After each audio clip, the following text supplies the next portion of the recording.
In today's video, I'm going to teach you how to use the GPT-4 Chrome extension, a powerful tool that integrates the capabilities of GPT-4 directly into your web browser for enhanced productivity and seamless interaction. First, let's head over to the Chrome Web Store. This is your one-stop shop for finding and installing browser extensions, and it's where we'll get the ChatGPT extension. Once you're on the web store's homepage, you should see a search bar prominently displayed near the top of the page.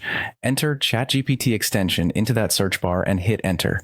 This will bring up a list of results, and you'll want to look for the one that's associated with OpenAI to ensure you're using the correct and official version. Locate it in the list, often identifiable by its logo or the name that mentions OpenAI. With the correct extension found, the next step is to add it to your Chrome browser. Look for the blue Add to Chrome button on the extensions page and go ahead and click it. A small confirmation box will likely appear, asking if you really want to add the extension. Click on Add Extension, and voila, it begins downloading and will be automatically integrated into your browser. Once the extension is installed, you'll probably notice a pop-up prompting you to log in.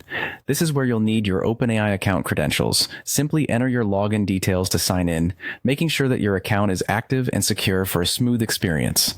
Now that you're logged in, you can easily open the extension. This is generally done through a small icon, which may appear to the right of the address bar or within the extensions menu symbolized by a puzzle piece icon. As the extension opens, you'll encounter a drop-down menu from which you need to select GPT-4o. This selection is crucial as it ensures you're leveraging the latest GPT-4 capabilities, providing you access to its most up-to-date data and functionalities. Finally, you're all set to start using GPT-4 in your browser. This powerful extension will now assist you with generating text, answering queries, or even helping you brainstorm ideas directly from the web pages you're visiting. With its seamless integration, you can enjoy the full power of GPT-4 without needing to switch between different applications. And there you have it, quick and easy steps to efficiently integrate and utilize the GPT-4 Chrome extension for all your browsing needs. Remember, having such tools at your fingertips not only makes your tasks easier, but also enhances your overall efficiency and enjoyment of your daily browsing activities. Enjoy exploring the expansive capabilities of GPT-4 right from the comfort of your browser.